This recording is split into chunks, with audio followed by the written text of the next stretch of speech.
Opinions about how to invest are everywhere online these days, and that's starting to lead to some problems. The recent study conducted by the CFP board, this is the group that oversees a certified financial planning credential, which is kind of the gold standard in the financial community. In this survey, they reported about 57% of people have made decisions that they've read online and they've regretted it later based on misleading information. Of that group, about another half of them reported some sort of financial loss, in some cases over $1,000, based on this misleading information. Now, when we look at the information out there, we're inundated with ads, whether that's TikTok, LinkedIn, Facebook, of all this information, and everybody, of course, is an expert. The problem that we're seeing is people are mistaking popularity with actually having credentials and the expertise in these different areas. Just the other day, I was reading a post on LinkedIn of somebody that I know locally that works in the financial area, and they were talking about life insurance. And they're talking about if you want to be a high net worth or ultra wealthy American, you need to be using a whole life insurance policy. And I started to laugh because in this article, they're talking about Jeff Bezos and how he's probably using these types of policies. I started thinking, I don't think Jeff Bezos is as wealthy as he is because he put $100 a month into a whole life policy. So it's like, let's start to take a step back and actually look at what the message is in some of these situations. First off, this individual doesn't have a college education. Not saying that's a problem, but it's just something we need to be aware of. They don't have a financial advising license. They actually haven't passed those tests. What they do have is an insurance license. So of course, to them, every problem, the solution is going to be buy an insurance policy because that's what they can sell. So this individual is trying to, of course, sell more policies. Nothing wrong with that, but they're misleading individuals, putting them into a product that is going to have not necessarily a bad outcome, but not necessarily meet their goals very effectively. And he's putting that out there so that everybody can see it.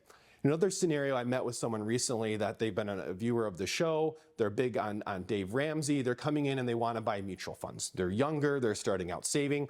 I'm not saying mutual funds are bad, but this idea that we're giving general advice from Dave Ramsey of everybody should have mutual funds isn't necessarily appropriate. Now, as we kind of dig into this situation for someone starting saving, well, mutual funds tend to have a little bit higher costs, especially if they're actively managed.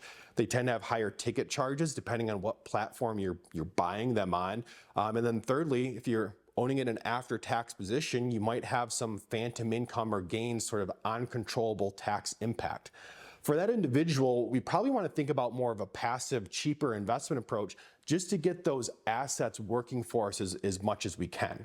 Now, in both these scenarios, I'm not saying the advice that was given to them was necessarily wrong, but it wasn't tailored to their financial situation and their specific goals. And that's the issue that we're starting to see is we have a lot of individuals coming in, making decisions based off these different platforms and this information given out, and it's not tailored to you.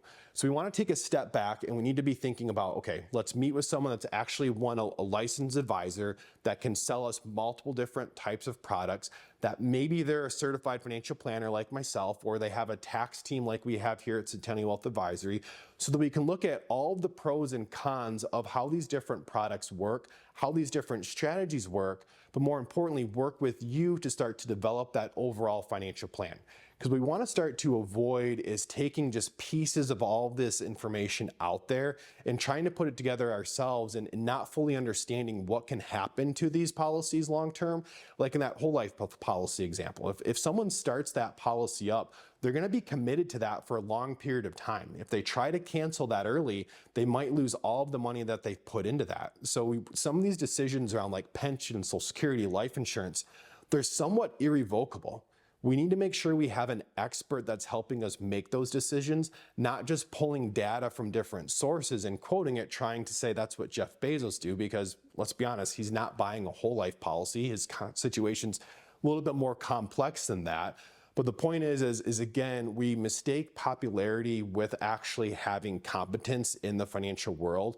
And I encourage you, before you go meet with individuals, make sure you vet them, make sure they have the licensing in place, they have the different credentials so that the advice they're giving you is from that expert point of view.